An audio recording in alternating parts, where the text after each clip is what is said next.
Imagine if Snake from Metal Gear Solid got a job with RoboCop's PR team, drove motorcycles everywhere, and fought crime with a government-issued organ donation license. Yeah, welcome to Headhunter. What's going on, guys? This is Sean with Backlog Gamer Guru, and in today's video, we're going to be taking a look at one of the last ever releases for the Sega Dreamcast.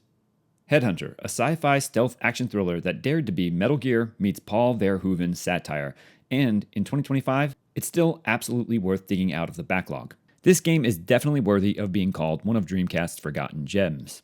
Released in late 2001 in Europe, well after the Dreamcast was already experiencing its death throes, Headhunter was developed by Amuse, a Swedish studio, and published by Sega.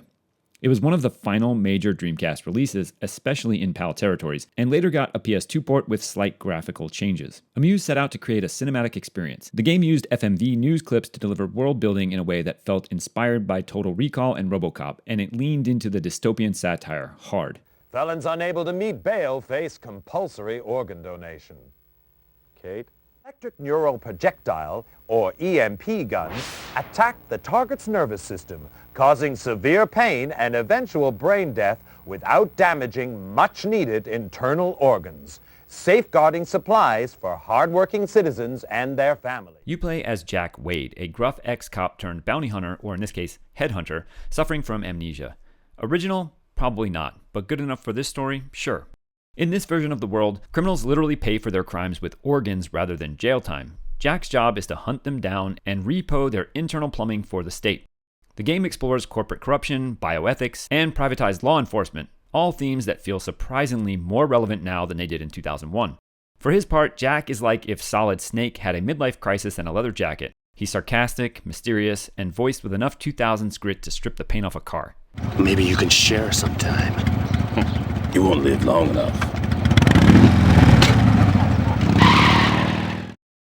Gameplay in Headhunter is split into two core sections: motorcycle traversal, which was ambitious if a bit janky in its implementation, and third-person stealth and action, which leaned heavily on Metal Gear Solid but with its own charm. Combat is slow-paced but deliberate, with a lock-on shooting system and stealth kills. You'll solve puzzles, sneak around labs, and occasionally feel like you're starring in a B-tier action flick. Between missions, you take skill tests called Layla challenges, which feel like virtual training rooms.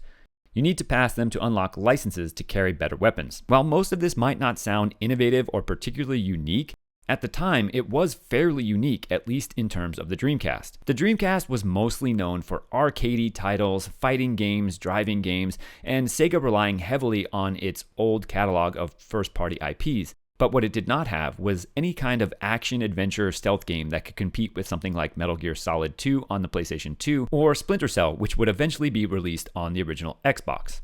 From a technical standpoint, the game was a real showcase for what the Dreamcast could still do at the end of its life. The lighting, textures, and facial animations were impressive for 2001, especially on the Dreamcast. It also featured a full orchestral score by Richard Jacques, the composer behind Jet Set Radio Future and Sonic R. His music elevated every scene with cinematic flair.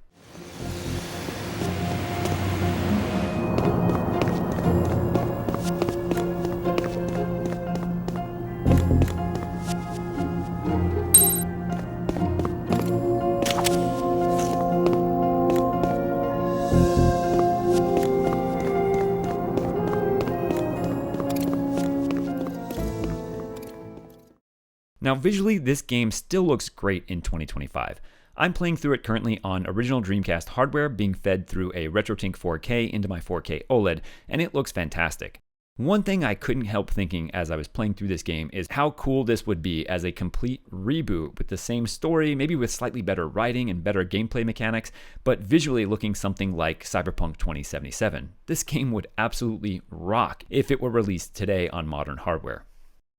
Now, like most other things related to the Dreamcast, I think this game is perceived differently now than it was upon its initial release. Critics gave Headhunter a mixed to positive reception. Eurogamer called it impressive but noted the clunky controls. It has an overall Metacritic score in the low to mid 70s. Fans, however, developed a cult love for it, especially Dreamcast diehards. The atmosphere, the music, and the world building helped it rise above its flaws. And that brings up something interesting about my personal perspective on scoring of games. I think that too many games get completely left in the dust just because they don't have a 8.5 or 9 out of 10, or they're not considered a flawless game. There are some incredible gaming gems to be had out there that all probably scored somewhere in the high 6s to mid 7s, and I think that just completely ignoring a game because it's not a 10 out of 10 is a little bit unfortunate. In 2025, Headhunter plays like a relic from an alternate timeline. A what-if scenario where Sega stayed in the console game and tried to rival Kojima's Stealth Playground. It's stylish, ambitious, and oddly prophetic in how it critiques a society where capitalism and justice are disturbingly entangled. It's not perfect, but that's kind of why it kicks ass. I think if you play this game now, you'll find it's a time capsule of 2000 design, where developers still took weird risks and big ideas came in mid-tier packages.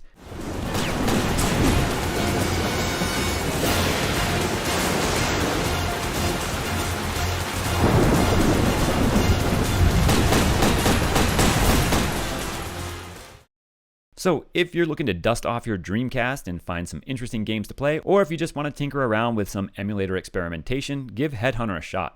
It's moody, it's weird, and it's way more relevant today than we expected.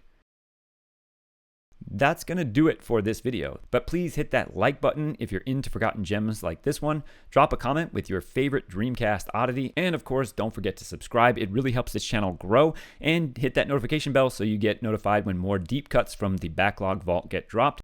But thanks for watching, happy gaming, and I will catch you guys in the next video.